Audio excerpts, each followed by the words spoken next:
Welcome to Akilan kitchen. இன்னைக்கு நம்ம என்ன பார்க்க போறோம்னா, ஒரு எம்மியான பிரெட் அல்வா. வாங்க எப்படி செய்யுதுன்னு பார்க்கலாம். பிரெட் அல்வா செய்ய போறோம். அதுக்கு தேவையான பொருட்கள்: பால் வந்து 150 மில்லி எடுத்திருக்கேன். சுகர் வந்து ஒரு பவுல் எடுத்திருக்கேன். கேஷ்யூ, கிரேப்ஸு, பிரெட் எடுத்திருக்கேன். இப்போ இந்த பிரெட்டை வந்து இந்த சைடுல எட்ஜஸ் வந்து கட் பண்ணிக்கணும். இந்த மாதிரி கட் பண்ணிட்டு குட்டி குட்டியா ஸ்கொயர் ஷேப்ல வந்து கட் பண்ணிக்கோங்க. இதே மாதிரி மீதி இருக்கிற பண்ணெல்லாம் வந்து கட் பண்ணிட்டு பார்க்கலாம். இங்க பாருங்க, எல்லாம் கட் பண்ணியாச்சு. இப்போ நம்ம இதை வந்து எண்ணெயில போட்டு பொரிக்கணும். எண்ணெய் வந்து அடுப்பு பற்ற வச்சுட்டேன். எண்ணெய் பற்ற வச்சுட்டேன் அடுப்புல. இது வந்து ரீஃபைண்ட் ஆயில் எடுத்திருக்கேன். இப்போ வந்து கட் பண்ணி வச்ச பிரெட்டை வந்து எண்ணெயில போட்டு பொரிச்சுக்கணும்.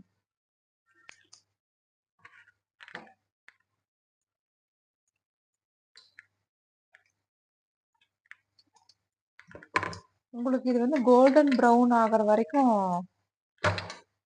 நீங்க வந்து பொரிக்கணும். இங்க பாருங்க, இந்த மாதிரி 2 பக்கமும் நீங்க திருப்பி போட்டுக்கணும். கோல்டன் ப்ரௌன் ஆயிடுச்சும். இப்போ இதை வந்து எடுத்துடலாம்.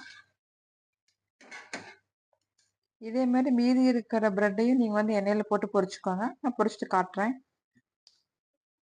இங்க பாருங்க, எல்லா பிரெட்டையும் நான் வந்து ஆயில வந்து போட்டு பொரிச்சு எடுத்துட்டேன். இதை எப்படி செய்யுதுன்னு பார்க்கலாம்.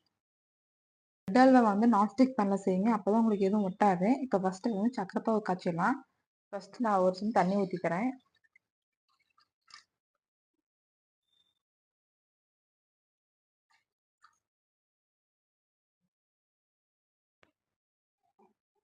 தண்ணி நல்லா சூடாகட்டும். அப்புறமா சக்கரை பாவு போட்டுக்கலாம். இங்க பாருங்க, தண்ணி வந்து கொதிச்சிருச்சு. இப்போ நம்ம சுகர் ஆட் பண்ணிக்கலாம். சுகர் வந்து நீங்க பார்த்துட்டு போட்டுக்கோங்க.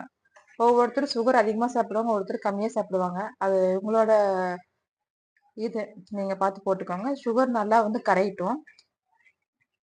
இங்க பாருங்க, சுகர் நல்லா கரைஞ்சிருச்சு.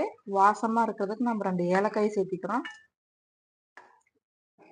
இப்போ வந்து பிரெட்டை வந்து பொரிச்சு வச்சோம் இல்லையா, அந்த பிரெட்டை வந்து இதுல போட்டுக்கோங்க.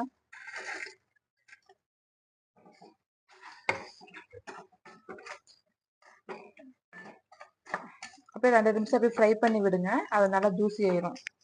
பாருங்க, சக்கரை பாவுல வந்து பிரெட் எல்லாம் நல்லா ஜூஸியா ஆயிடுச்சு.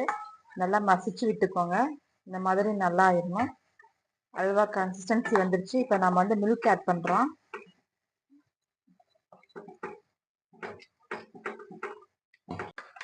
இப்போ வந்து கீ ஊற்றிருக்கேன். கேஷ்யூவும் கிரேப்ஸையும் வந்து நம்ம ஃப்ரை பண்ண போகிறோம். ஃபர்ஸ்ட் வந்து கேஷ்யூ போட்டுக்கோங்க. கேஷ்யூ போட்டு நல்லா ஃப்ரை பண்ணிக்கோங்க. இங்கே பாருங்க, கேஷ்யூ நல்லா ஃப்ரை ஆயிடுச்சு. இது எடுத்துக்கலாம். ஒரு பவுலில் வந்து ட்ரான்ஸ்ஃபர் பண்ணிக்கிறேன் நான். அடுத்தது வந்து கிரேப்ஸ் போடுறோம். Try grapes.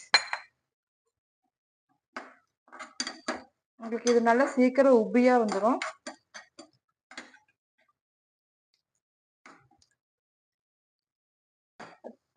கிரேப்ஸ் நல்லா பஃபியா வந்துருச்சு, பால் மாதிரி. அவ்வளவுதான். இங்க பாருங்க, நம்மளோட பிரெட் அல்வா ரெடி ஆயிடுச்சு. இப்போ இதுல வந்து கேஷ்யூ, கிரேப்ஸ் போட்டு நல்லா கிளறி விட்டுக்கோங்க. ஒரு எம்மியான ஒரு வாசம் வருது. அவ்வளவுதான், டேஸ்டியான பிரெட் அல்வா ரெடி. நீங்களும் வீட்டுல செஞ்சு பார்த்துட்டு கமெண்ட்ல சொல்லுங்க. நீங்களும் செஞ்சு பார்த்துட்டு உங்களோட எக்ஸ்பீரியன்ஸ் எங்கிட்ட ஷேர் பண்ணுங்க. வேற ஒரு நல்ல ரெசிபில மீட் பண்ணலாம். Bye by.